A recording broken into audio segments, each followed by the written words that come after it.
UNP Lovers, kembali lagi di podcast yang akan dipandu oleh Meta dari UKM Radio Kampus Politeknik FM. Dan sekarang aku bersama dengan dua teman dari BEM Polinema. Halo, boleh diperkenalkan dirinya? Perkenalan ya. Perkenalkan, nama saya Fauzi dari Badan Eksekutif Mahasiswa Politeknik Negeri Malang selaku staf advokasi dan staf Kementerian Advokasi dan Kesejahteraan Mahasiswa. Dan saya perkenalkan, nama saya Ray dari Kementerian Kajian Strategis selaku staf Badan Eksekutif Mahasiswa. Dari Kementerian? Dari Kajian Strategis. Oh, Kajian Strategis. Oke, di kesempatan kali ini Meta dan dua teman dari Badan Eksekutif Mahasiswa akan membahas acara yang akan diadakan, yaitu DIPAM, Dialog Pimpinan dan Mahasiswa. Oke, aku mau tanya ke Fauzi. Kalau menurut Fauzi sebagai staf dari Advokesma, apa sih DIPAM itu? Nah, DIPAM sendiri itu adalah wadah yang kita berikan untuk mahasiswa, di mana kita itu mengundang pimpinan dan juga tidak hanya pimpinan aja, tapi juga sivitas akademika, jadi dosen dan mahasiswa.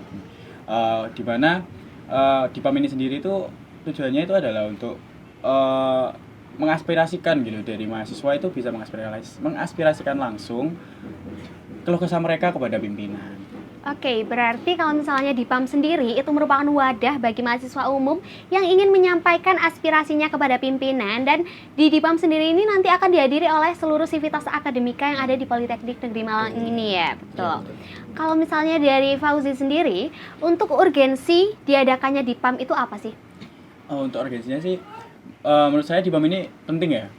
Soalnya di DIPAM ini juga kan kita mengaspirasikan keluh kesah dari mahasiswa. Jadi apa yang kurang dari Politeknik Negeri Malang tentang itu, entah itu dari akademik, fasilitas, ataupun kemahasiswaan dan yang lain-lainnya, itu nanti diaspirasikan langsung kepada pimpinan-pimpinan yang dimana mereka itu menangani tentang hal-hal atau bidang-bidang tersebut, seperti itu. Oke, berarti dengan diadakannya DIPAM ini yang merupakan acara yang sangat penting ya, yang akan dilaksanakan oleh teman-teman dari BEM dan yang akan diikuti juga oleh seluruh sivitas akademika yang ada di Poltek.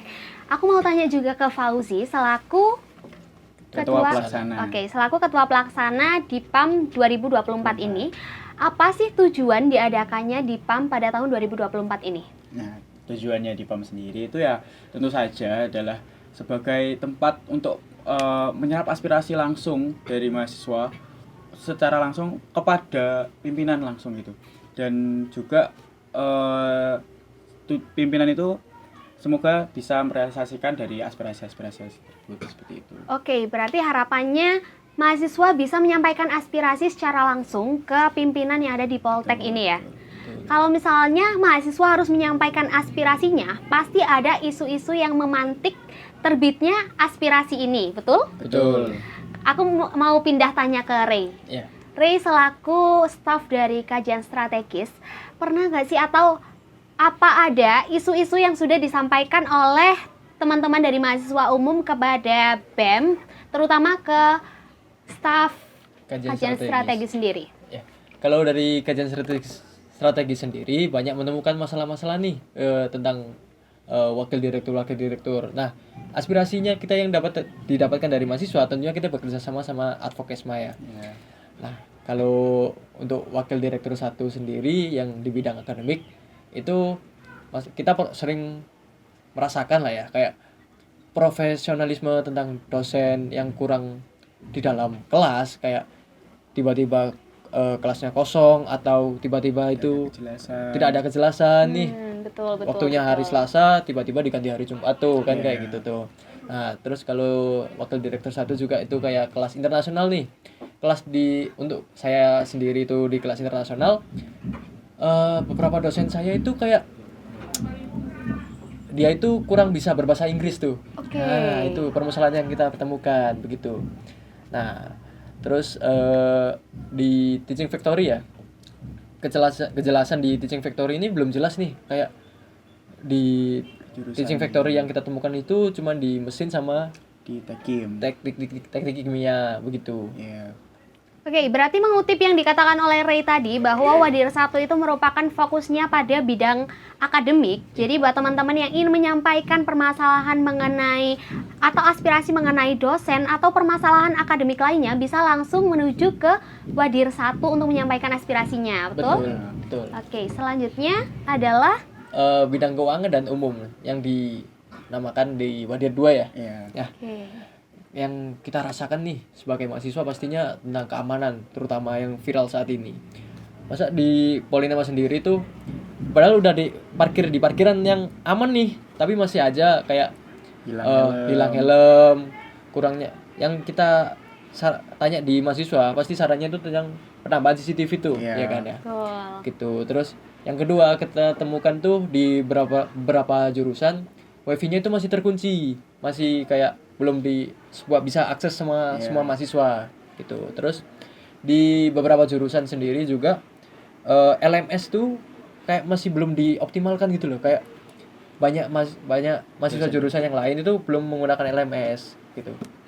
Oke, berarti kalau misalnya di Wadir 2 nih fokusnya pada keuangan dan umum. Iya. Bidangnya pada keuangan dan umum. Jadi buat teman-teman yang ingin menyampaikan aspirasinya mengenai fasilitas-fasilitas yang ada di Poltek, yang tadi juga sempat disinggung oleh Ray mengenai wifi di setiap jurusan ada yang terkunci, atau bahkan terkadang aku sendiri juga merasakan wifi itu lemot seperti itu. Bisa disampaikan ke Wadir 2 gitu.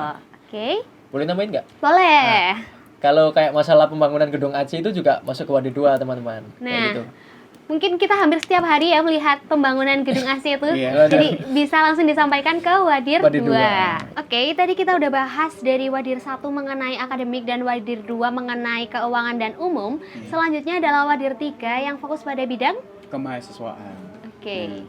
Untuk aspirasi-aspirasi yang kita dapat sama ini tuh salah satunya adalah sebelumnya kita juga sudah mengadakan beberapa kali forum dengan PSDKU gitu tentang dari mereka itu juga mengaspirasikan gitu tentang pendanaan kegiatan program kerja dari mahasiswa, kegiatan mahasiswa di sana yang alurnya itu masih belum jelas gitu, masih banyaknya yang harusnya itu alurnya itu melewat DBK tapi masih kurang jelas gitu bagi mereka seperti itu.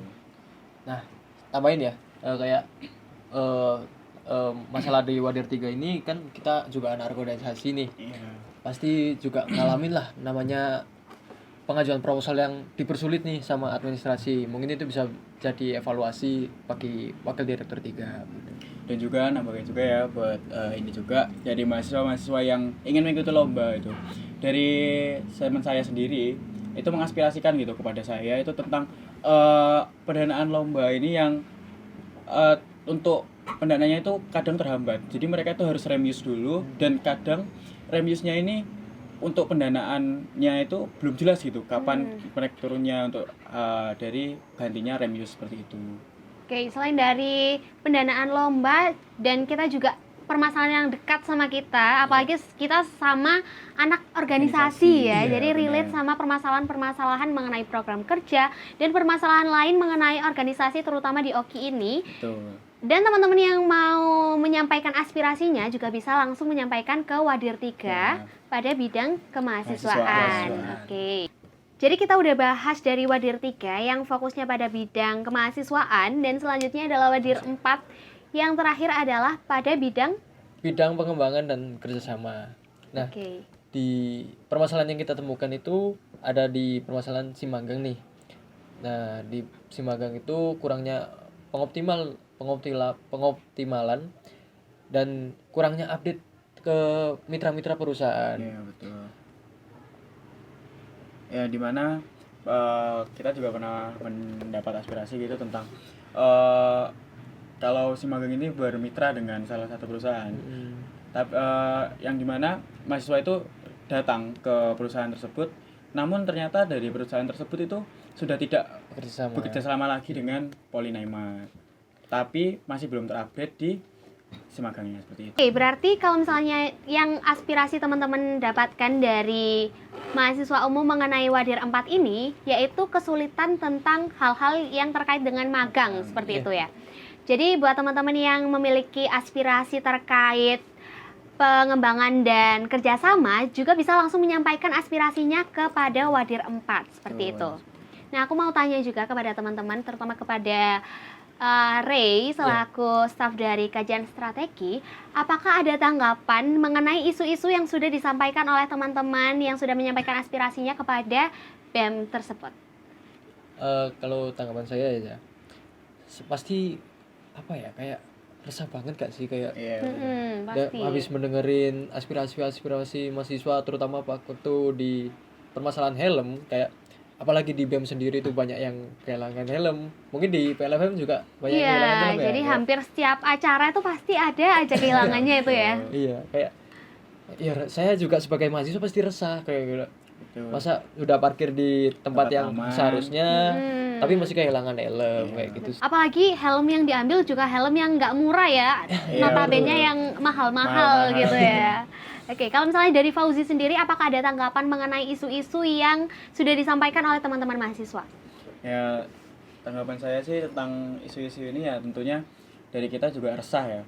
Sebagai mahasiswa juga, dari kita itu juga merasakan gitu banyaknya keluh kesah juga tentang ya, kita relate juga gitu sebagai mahasiswa tentang ya seperti yang dikatakan sama Ray tadi tentang helm. Ya banyak juga teman saya yang merasakan yang kehilangan helm dan juga tidak kurangnya CCTV. Betul. Sehingga tidak bisa ngecek helmnya itu siapa sih yang ngambil atau gimana gitu betul. kan. Ya tentunya ya resah gitu dari kita juga sebagai mahasiswa juga pastinya ngerasa nggak aman gitu. Oke, dengan adanya aspirasi-aspirasi teman-teman ini, diharapkan teman-teman dari mahasiswa umum juga bisa menyampaikan aspirasi secara langsung dengan wadah yang sudah disediakan oleh Badan Eksekutif Mahasiswa, yaitu DIPAM, Dialog Pimpinan Mahasiswa, gitu ya? Oke, kalau misalnya DIPAM ini merupakan acara tahunan yang diselenggarakan oleh Badan Eksekutif Mahasiswa, pastinya tahun lalu sudah melaksanakan DIPAM juga dong ya? Betul. Oke, aku mau tanya, kalau misalnya tahun lalu sudah dilaksanakan DIPAM, apa sih output yang sudah dihasilkan pada DIPAM tahun sebelumnya, tahun 2023 berarti ya? Iya, betul. Untuk outputnya sendiri itu yang secara tertulis itu adalah adanya notulensi dari poin-poin hasil dari DIPAM yang kita sebut juga sebagai press release gitu. Nah, press release sendiri itu nantinya nggak cuma kita biarkan saja, tapi press release ini nanti akan kita kawal gitu tentang poin-poin tersebut, tentang janji-janji yang sudah ada, yang catatan-catatan yang sudah disampaikan oleh direktur maupun wakil direktur, itu akan kita kawal seterusnya. Dimana kita pengawalannya itu adalah dengan memfollow up tentang poin-poin mana yang sudah terrealisasi maupun yang belum terrealisasi seperti itu.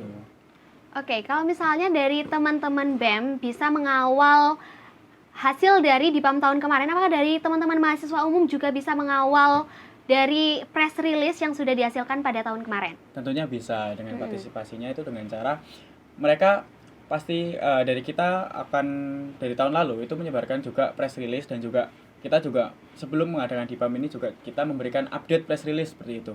Nah, untuk mahasiswa sendiri itu juga bisa mengecek dengan cara melihat press release itu dan mereka pasti yang lebih merasakan gitu.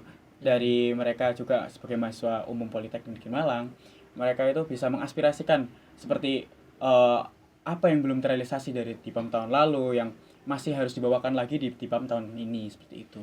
Oke, sebagai mahasiswa umum salah satunya aku mau tanya, untuk mengakses press release ini itu seperti apa dan bagaimana? Untuk press release-nya sendiri dari kita itu sudah menyediakan di Instagram BEM Politeknik Negeri Malang itu sudah ada press release dan juga update-nya. Jadi yang mana yang sudah terrealisasi dan yang mana yang masih belum terrealisasi seperti itu. Oke, berarti kita sebagai mahasiswa umum dan dari teman-teman BEM Polinema juga bisa mengawal ya press release dari DIPAM tahun lalu. Lalu aku mau tanya, DIPAM tahun lalu yang sudah dilaksanakan pada 2023, apa ada tindak lanjut yang sudah dilaksanakan oleh para pimpinan di Politeknik Negeri Malang ini? Dari tahun lalu itu ya, dari press release tahun lalu itu ada beberapa poin yang sudah terlaksana dan sudah terrealisasi ya. Contohnya nih, tentang tahun lalu itu ada poin tentang fasilitas PSDKU yang menjadi catatan untuk pimpinan supaya dikembangkan seperti itu. Nah, tapi sebagai catatan juga, pengembangan itu juga butuh waktu. Tapi dari tahun lalu sudah ada pengembangan, contohnya sudah ada pembangunan dan pengadaan fasilitas kelas. dan juga ada tentang poin akreditasi. Nah, mungkin Mas Ray bisa menjelaskan. Nah, boleh. Kalau dari aspirasi yang kemarin tentang akreditasi kan paling banyak tuh yang diterima advokasi kemarin tuh kan akreditasi ya. Iya. Dari akreditasi sendiri sekarang itu perkembangannya sudah PAN-PT sudah melakukan visitasi ke Polinema, sudah melakukan tahap Aksesor. visitasi lah ya. Ya, tinggal menunggu aksesor. Jadi Ya. kemungkinan sudah tinggal menunggu waktu aja kita untuk akreditasi itu kembali seperti Iya. itu. Lalu ada juga tentang asrama di PSDKU yang tahun lalu itu di aspirasinya itu kayak dari asrama PSDKU ini kurang optimal seperti itu. Nah, jadi untuk tahun ini dari asrama PSDKU itu sudah dialihfungsikan dan dibangun menjadi perkantoran seperti itu. Itu Dan mungkin salah satu kelas. ya dan juga ruang kelas-kelas gitu. Itu mungkin sih yang beberapa dari press release tahun lalu yang sudah terrealisasi. Betul. Oke, aku mau tanya harapan dari Fauzi selaku Ketua Pelaksana DIPAM 2024 ini. Nah, untuk harapannya sih ya semoga di DIPAM tahun ini ya banyak mahasiswa itu yang ikut serta gitu. Sehingga itu di DIPAM tahun ini aspirasi-aspirasi yang disampaikan itu banyak dan juga semakin banyaknya mahasiswa yang ikut, aspirasi-aspirasi yang sebelumnya mungkin belum pernah disampaikan atau aspirasi atau yang baru itu bisa tersampaikan gitu di tahun ini. Dan juga harapannya ya di DIPAM tahun ini tuh nggak cuma diaspirasikan saja tapi juga terrealisasikan dengan segera seperti itu. Oke, berarti harapan dari Fauzi, semoga mahasiswa bisa turut aktif mensukseskan acara ini dan menyampaikan aspirasi-aspirasi secara langsung kepada pimpinan. Betul. Kalau misalnya dari Ray selaku staf Kastra yang mengkaji isu-isu yang ada di Polinema ini, apa harapan Ray pada DIPAM tahun ini? Mungkin kalau dari saya sendiri itu sama ya kayak Fauzi ya. Lebih kayak keresahan mahasiswa ini supaya disampaikan di DIPAM ini kepada pimpinan.